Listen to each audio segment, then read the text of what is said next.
ফের মঞ্চ থেকে বেফাঁস বেলাগাম মন্তব্য জেলা তৃণমূল সভাপতির। এবার তালিবানি কায়দায় বিজেপিকে হুমকি, বিজেপি বিধায়কের গলায় অ্যাসিড ঢেলে কণ্ঠ বন্ধ করে দেওয়ার হুঁশিয়ারি, এলাকায় বিজেপি করলে বয়কট করে পতাকা ছিঁড়ে দেওয়ার নিদান, সাংসদকে পেটানোর হুঁশিয়ারি। তুমুল বিতর্কে মালদা জেলা তৃণমূল সভাপতি আব্দুর রহিম বক্সী।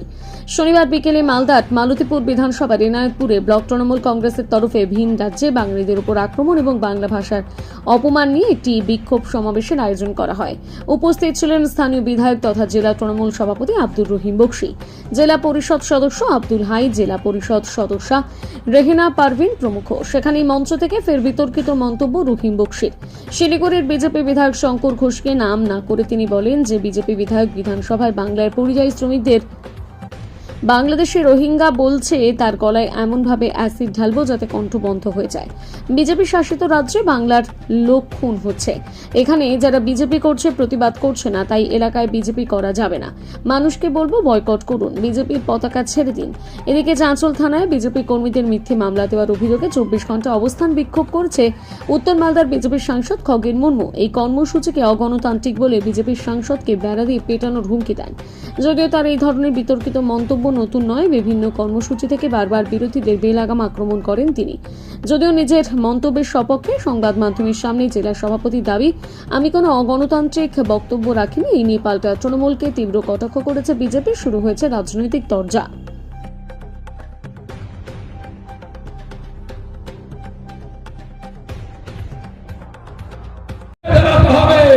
এখানকার বিজেপিরা যারা প্রতিবাদ করছে না, এখানকার বিজেপিরা যারা বাঙালি হয়ে বাংলার বাঙালিদের সাথ দিচ্ছে না, এখানকার বিজেপিরা যারা বাংলা ভাষার সম্মান করতে পারছে না, আমি তো অনুরোধ করবো আপনাদের কাছে বন্ধু, যারা এখানে বিজেপি করছে তাদেরকে ভোট থেকে বয়কট করুন, তাদের বাড়ি ঘেরাও করুন, বিজেপির পতাকা ছিঁড়ে ফেলুন, তাদেরকে তাদের কণ্ঠরোধ করে দিন। বিজেপিকে সমর্থন করা যাবে না।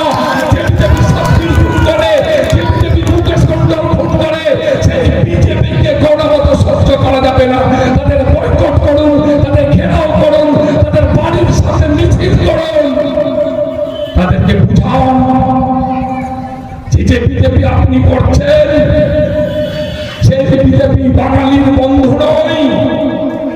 তাদেরকে বুঝান যে বাংলা ভাষা আপনি কথা বলেন, যে বাংলা ভাষাভাষীদের বন্ধু মোদী নয়, শুভেন্দু অধিকারী নয়, সে বাংলা ভাষায় কথা বলেন, সে বাংলা বিজেপিরা পছন্দ করে না। কিন্তু তারা আমাদেরকে আক্রমণ করছে বাঙালি বলে। বিধানসভা 2 তারিখে 21 সেপ্টেম্বর বিধানসভায় বাংলা ভাষাভাষীদের উপরে একটা রেজুলেশন এনেছিলেন মুখ্যমন্ত্রী। সে রেজুলেশনের উপরে বলতে গিয়ে বিজেপির একজন সদস্য যারা বাড়ি শিলিগুড়িতে, তিনি বলছেন হ্যাঁ ঠিক যে বাঙালিরা বাইরে কাজ করে,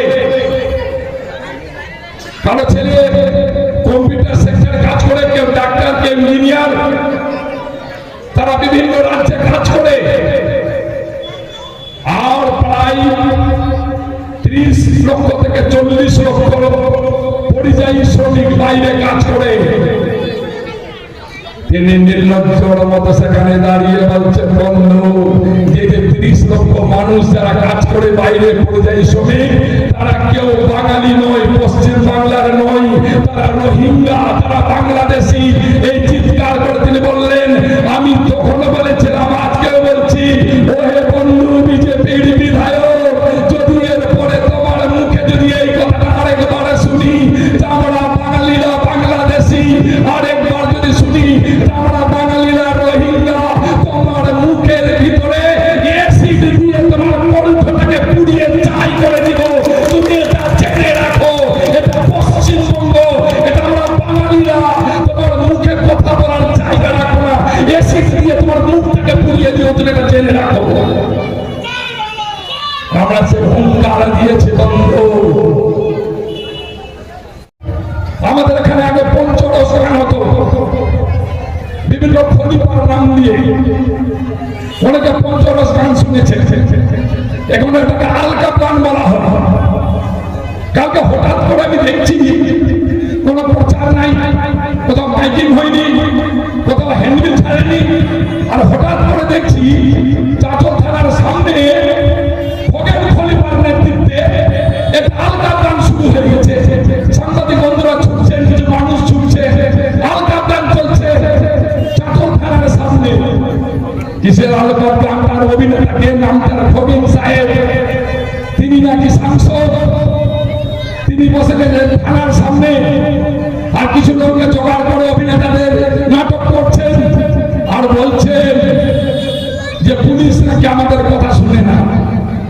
কি ঘটেছিল আপনাদের সকলের জানা আছে। সেখানকার আশ্রম পাড়া থানার পাশে সেখানে বিজেপির মেম্বার জিতেছে দুটো। সেই বিজেপির মেম্বারদের খাওয়া খাওয়াই নিয়ে, কাড়াকাড়ি নিয়ে তারা মারপিট করছিল দিন রাত্রে। বিজেপি মারপিট করেছিল, বিজেপির লোক আহত হয়েছিল, রক্তাক্ত হয়েছিল, জখম হয়েছিল, তারা হাসপাতালে ভর্তি হয়েছিল। তাদের দুজনকে পুলিশ সেখানে দুজন কেস করেছিল থানাতে। পুলিশ একজনকে ধরেছে, একজনকে ধরতে পারেনি। সেখানে তৃণমূলের সাথে ঝগড়া হয়নি, সেখানে তৃণমূল মারপিট করতে যায়নি খগেন বাবু। সেখানে আপনার তো কেউ যেটা নাকি অম্লান ভাদুরী, তাকে ধরেনি পুলিশ। আর এটা নাকি খগেন বাবু, তো তাকে ধরেছে পুলিশ। তিনি বসে গিয়ে বলছেন ওকে ধরা হলো না কেন? নির্লজ্জ, বেহায়া, অপদার্থ, রাস্কেল একটা আলতাপনের খলিফা, পঞ্চরসের খলিফা বিভ্রান্ত করছে পশ্চিমবঙ্গ সরকারকে, বিভ্রান্ত করছে পশ্চিমবঙ্গের পুলিশকে। তার দলের লোকে সামাল দিতে পারে না। বিজেপির লড়াই, একজন ফোন করে বলছে আমরা মিটিয়ে দিব, আরেকজন বলছে ধরতে হবে। এইভাবে করে গতকাল থেকে আজকে দুপুরে উঠেছে। পুলিশ সুন্দর হয় কিছু বলেনি। আমরা বলেছি তারা কতদিন ধরাতে দিন, আমাদের কোনো অসুবিধা নেই। বিজেপি মারপিট চলছে, ওটা ওদের ব্যাপার, আমাদের ব্যাপার নয়। বন্ধ বিজেপি সাংসদ পরে যদি এরকমের অগণতান্ত্রিক আন্দোলন করতে দেখেছি বন্ধু। আমাদের গ্রামে ফুটবেড়া বলা হয়, ফুটবেড়া দেখেছেন? ফুটবেড়ার বাড়ি পড়বে পিঠে, ধড়াম ধড়াম করে আওয়াজ হবে বন্ধ। অগণতান্ত্রিক আন্দোলন আমরা বাঙালিরা সহ্য করব না, বাংলার মানুষেরা অগণতান্ত্রিক আন্দোলন সহ্য করব না। গণতান্ত্রিক পদ্ধতিতে যে কোনো আন্দোলন করতে পারে, আমাদের আপত্তি নেই। গণতান্ত্রিক পদ্ধতি, আমাদের গণতান্ত্রিক দেশ, আপনি আন্দোলন করুন, তৃণমূলের বিরুদ্ধে আমার আপত্তি নেই। আপনার মমতা ব্যানার্জিকে চোর বলছেন, যে মোদি আজকে প্রমাণ হচ্ছে গোটা দেশ থেকে বিক্রি করে দিয়েছে আম্বানি, আদানি, মুকেশ আম্বানিদের কাছে। আজকে টাকা চুপ করে কাজ পাচ্ছে না। 2 কোটি চাকরির প্রতিশ্রুতি দিয়ে সেটা ভাওতা, 15 লক্ষ টাকা অ্যাকাউন্টে ঢুকে সেটা ভাওতা। মমতা ব্যানার্জি দুয়ারে সরকার, দুয়ারে প্রশাসন। মমতা ব্যানার্জি আমাদের পাড়া, আমাদের সমাধান। মমতা ব্যানার্জি লক্ষ্মীর ভান্ডার, মমতা ব্যানার্জি কন্যাশ্রী, মমতা ব্যানার্জি রূপশ্রী, মমতা ব্যানার্জি সবুজ সাথের মধ্য দিয়ে, সমবেতির মধ্য দিয়ে প্রত্যেকটা পরিবারের হাতে হাতে বিভিন্ন ধরনের সুযোগ সুবিধা পৌঁছে দিচ্ছেন। তাকে তুমি চোর বলছ? তৃণমূল কংগ্রেসের মাথাটা যদি খারাপ হয়, মমতা ব্যানার্জির পারমিশন ছাড়াই তোমাদেরকে কিন্তু আসল জায়গায় পৌঁছে দিব বন্ধু, এটা জেনে রাখো। আমাদের এখানে কিছু কংগ্রেস বন্ধুরা আছে, তাদেরকে কিছু বলতে চাই এই মন্তব্য থেকে। কয়েকদিন আগে বিহারে কি ঘটনা ঘটেছে আমরা জানি না। কংগ্রেসের পার্টি অফিস ভাঙচুর করেছে বিজেপি। তারপরে খুব কান্না, কংগ্রেসের আমাদের পার্টি অফিস ভাঙলো, বুক চাপাচ্ছে, কলকাতা টিভিতে বুক চাপাচ্ছে, আমাদের এখানে মিছিল করছে, মালদায় মিছিল করছে, আমাদের পার্টি অফিস ভেঙে দিল, আমাদের রাহুল গান্ধীকে গালাগাল দিচ্ছে, প্রিয়াঙ্কা গান্ধী গালাগাল দিচ্ছে। আমরাও পার্টি ভাঙাটা সমর্থন করি না। বিজেপি সেদিন যে কাজটা করেছে আমরা সেটাকে তাকে সমর্থন করি না, কিন্তু আপনারাই বলুন যে হাজার হাজার মানুষ বসে আছেন, পার্টি অফিস ভাঙার জন্য মিছিল হয়, পার্টি অফিস ভাঙার জন্য চোখের জল আসে, পার্টি অফিস ভাঙার জন্য বুক চাপড়াই, আর বাঙালিদেরকে যখন বিজেপিরা খুন করে পরিচয় শ্রমিকের বডিটাকে যখন কুচি কুচি করে পাঠিয়ে দেয়, যখন মুকেশ মন্ডলকে সেখানে সেফটি ট্যাঙ্কের ভিতরে ঢুকিয়ে সেখানে হত্যা করে, তখনও কংগ্রেস মিছিল করে না, তখন কংগ্রেস আন্দোলন করে না, তখন সিপিএম আন্দোলন করে না। এই কংগ্রেস কি মানুষের কংগ্রেস? এই কংগ্রেসকে আপনাদের আমাদের পশ্চিমবঙ্গের গরিব মানুষ, খেটে খাওয়া মানুষ, পরিযায়ী শ্রমিক, মায়েদের কংগ্রেস, মায়েদের সিপিএম, যারা নিঃস্বার্থে মিছিল করে। আজকে আমরা এখানে মিছিল করছি, সভা করছি, দুদিন পরে আমরা শহরে করেছি, আমরা গাজলে করব। গোটা পশ্চিমবঙ্গ জুড়ে মুখ্যমন্ত্রী মমতা ব্যানার্জি হুঙ্কার দিয়ে বলেছেন মিছিল করো, আন্দোলন করো, বাংলা ভাষাভাষীদের উপরে যারা আক্রমণ করছে, বাংলা ভাষাকে যারা অসম্মান করছে, তাদেরকে ছেড়ে দেওয়া চলবে না, তাদের বিরুদ্ধে রুখে দাঁড়াও, জনমত তৈরি করো, আন্দোলন আর থেকে তীব্রতর করো। রাস্তায় নেমে মমতা ব্যানার্জি লাখো লাখো মানুষকে নিয়ে বিজেপির বিরুদ্ধে, পরিচয় ইসলামীদের পক্ষে, বাঙালির পক্ষে, বাংলা ভাষাভাষীদের পক্ষে আন্দোলন করছেন। মাথায় বৃষ্টি নিয়ে, ভিজা শাড়ি নিয়ে রাস্তায় হাঁটছেন একজন 72-73 বছরের মহিলা। আর তুমি ঘরে কোনায় কংগ্রেসি বন্ধু লুকিয়ে থেকে তোমার পার্টি অফিসকে ভাঙছে, তার জন্য মিছিল করছো। পরিযায়ী শ্রমিক আমাদের পরিবারের ছেলে, তাদেরকে মারছে বিজেপি, তার জন্য তুমি মিছিল করছো না। আমাদের বাড়ির মানুষটাকে যারা খুন করছে, তাড়াচ্ছে, পিটাচ্ছে, আমাদের মায়ের ইজ্জত নিয়ে যারা খেলা করছে, তাদের জন্য তুমি মিছিল করার কংগ্রেস বন্ধ। তাকিয়ে আছো নদীতে যে বোট দাঁড়িয়ে থাকে, আপনারা দেখেছেন সবাই পুকুরের পাশে বোট ঘুরে ছোট ছোট জায়গায় মাছ কখন বেরোবে টুক করে মেরে নিয়ে নিব মাছটাকে। বোট দেখেছি তো আমরা সবাই নদীর ধারে। কংগ্রেস আশায় আছে 2026 সালের ভোট, বোকের মতো ঠোঁটটাকে বের করে রেখেছে, কাকে কাকে ঠকতে পারবো। আর 2026 সালের নির্বাচনে আবার মালতি করে কিছু মানুষকে বোকা বানিয়ে, গ্রামের মানুষকে ঠকে নিয়ে, মমতা ব্যানার্জিকে চোর বলে, তৃণমূলদেরকে চোর বলে, আমরা আবার এখানকার বিধায়কের সিট, পশ্চিমবঙ্গের সিট, মালদার সিট জিতে নিব, এই স্বপ্ন কংগ্রেসীরা দেখেছে বন্ধু। আপনারা ঠিক করুন, তাদের যে ভোট, যে ভোট দিয়ে ভোটারদের বোকা বানাতে চাইছে, সে ভোট রাখবেন না সে ভোটটাকে লাঠি দিয়ে কুচিলে কুচিলে ভেঙে ফেলবেন। কোনটা কাজ করবেন সেটা আপনারা ঠিক করবেন, আমি বলবো না। যে কংগ্রেসীরা প্রতিনিয়ত মানুষের কোনো কাজে লাগে না, যে সিপিএমরা প্রতিনিয়ত মানুষের কোনো সেবায় লাগে না, আপনার পাশে দাঁড়ায় না, আপনার দুঃখ শুনে না, আপনার কষ্ট শুনে না, সেই কংগ্রেসকে আপনাদেরকে বার্তা দেওয়া উচিত কিনা সেটা ঠিক করবেন। আপনি গাল দিচ্ছেন রহিম বক্সিকে, এমএলএ রহিম বক্সি, তারপরে আপনার কথা শুনি আমরা।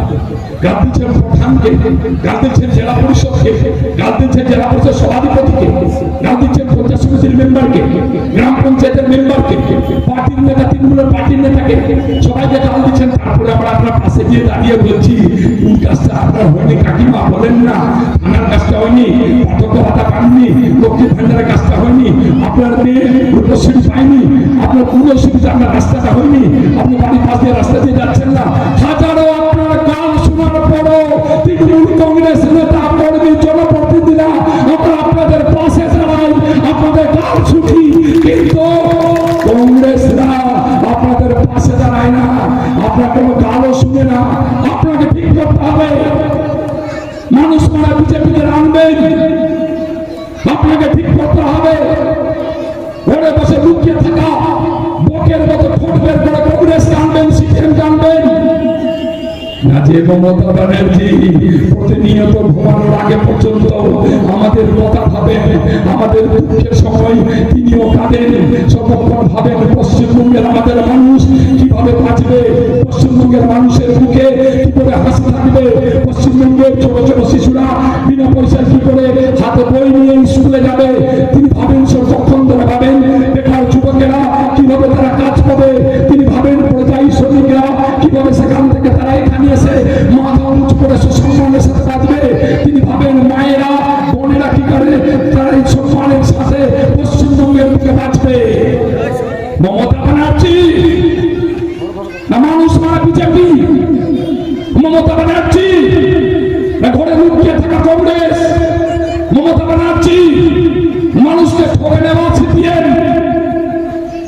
সর্বস্তরের সাধারণ মানুষ যারা আজকে দিনে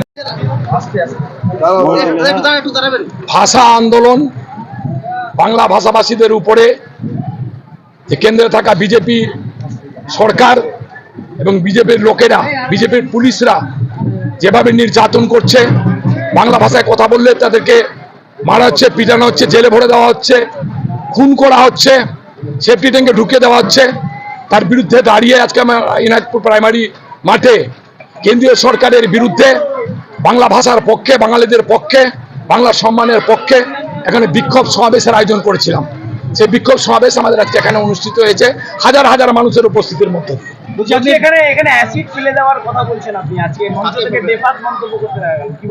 বেফাস মন্তব্য নয় এটা, ও তো খারাপ কথা বললো।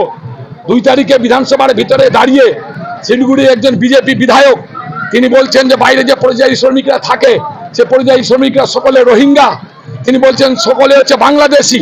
এ ধরনের বক্তব্য রাখতে পারে একটা সংসদীয় মানুষ, রাখতে পারে না, একজন বিধায়ক রাখতে পারে না। তাই বলছি তার মুখের উপরে এসিডটা ঢেলে দিলে তার কণ্ঠরক্ষা বন্ধ হয়ে যায়, জীবনে কোনোদিন আর বাঙালির বিরুদ্ধে কথা বলার সুযোগ সে পাবে না। তাই আমরা বলেছি একবারে 100% ঠিক বলেছি। আপনি নিদান দিচ্ছেন যে বিজেপিদেরকে বাড়ি থেকে বেরোনো যাবে না, পতাকা ছিঁড়ে দেওয়া নিদান দিচ্ছেন। আমি অনুরোধ করেছি সাধারণ মানুষের কাছে, আমি করব না যে বিজেপি গোটা দেশ জুড়ে বাঙালিদেরকে শুধু আক্রমণ করছে, বাংলা ভাষাভাষীদেরকে শুধু মারছে, সেই বিজেপি যদি তাদেরকে সমর্থন করে সেখানকার বিজেপিদেরকে, তাহলে সেই বিজেপিদেরকে বাড়ি থেকে বেরাতে দেওয়া যাবে না, সেই বিজেপিদেরকে বাড়িতে বয়কট করতে হবে, সে কথা বলেছি আমি। খগেন মুর্মু যদি এরপরে থানা ঘেরাও করে তাহলে তাকে রীতিমতো পিটিয়ে থানা থেকে বের করে দেওয়া হবে, এই হুঁশিয়ারি আমি আজকেও বলছি দাঁড়িয়ে, গণতান্ত্রিক পদ্ধতিতে আন্দোলন করা অধিকার ভারতবর্ষের সর্বস্তরের মানুষের আছে, কেউ কাকে কোনো সরকার বাধা দিতে পারে না। কিন্তু যদি এখানে দাঁড়িয়ে বিজেপি সরকার কলকাতায় আমাদের মঞ্চে ভেঙে ফেলেছে সৈন্য দিয়ে, কিন্তু আমরা সেটা এখানে করব না। কিন্তু আজকাল থেকে যেই নাটকটা তিনি করলেন থানার সামনে বসে, এটা অগণতান্ত্রিক, গণতান্ত্রিক নয়। ফলে এই ধরনের অগণতান্ত্রিক আন্দোলন করে মানুষকে যারা সরকার যা বিব্রত করবে তাকে কিন্তু মানুষ ছাড়বে না, পিটিয়ে ছাড়বে। বলছি এইসব বলে কি ভোট পাবেন মানুষের, কি মনে করছেন? মানুষ ভোট দিবে বলেছে যে হাজার হাজার মানুষ এখানে উপস্থিত ছিল, আপনি দেখেছেন। আমি অসংসদীয় অগণতান্ত্রিক কোনো বক্তব্য বলিনি। আমি বলেছি বুকের ব্যথা, বুকের বেদনা, মানুষের কান্না, মুকেশ মণ্ডলের স্ত্রীর কান্না, তার শিশুর কান্না, সাব্বিরের মায়ের কান্না, সেই কান্নাটাকে তুলে ধরেছি আমার বক্তব্যের মধ্য দিয়ে। আমি কিন্তু কোনো অসংসদীয় বক্তব্য এখানে রাখিনি। বেলা দিয়ে পিঠে মারার কথা বললেন, আমি বললামই যারা অগণতান্ত্রিক আন্দোলনের মধ্য দিয়ে যারা আমাদের রাজ্যটাকে কুলুষিত করার চেষ্টা করবে তাদেরকে সেইভাবে খুঁটবেড়া দিয়ে পিটানো হবে।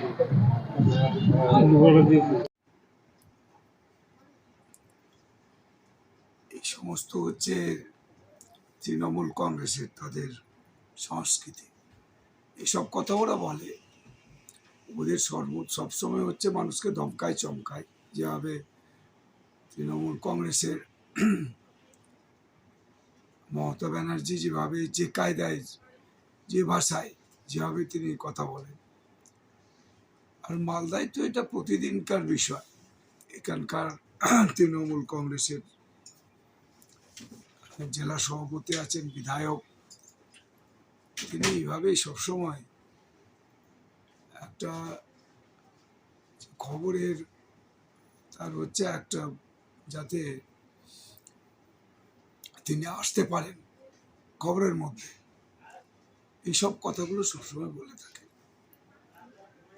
এটার কোনো যে কথাগুলো যেগুলো বলেন তিনি, সেটা কখনো হচ্ছে যে তার মনে হয় যেটা যে এই যে সামনে ভোট আসছে, নির্বাচন, বিধানসভা নির্বাচন, এই নির্বাচনে তৃণমূল কংগ্রেসের একটা আতঙ্ক আছে, ওরা হেরে যাবে। রাজ্য থেকে তৃণমূল কংগ্রেস উৎখাত হয়ে যাবে। শেষ হয়ে যাবে। সেটাই তিনি আতঙ্কে ভুগছেন যে এখানে তৃণমূল কংগ্রেস, রাজ্য জুড়ে তৃণমূল কংগ্রেসের খুব খারাপ ফল হবে। তো তাই তার নিজের আসনেও তিনি হয়তো জিততে পারবেন না, তাই এই সমস্ত কথা বলে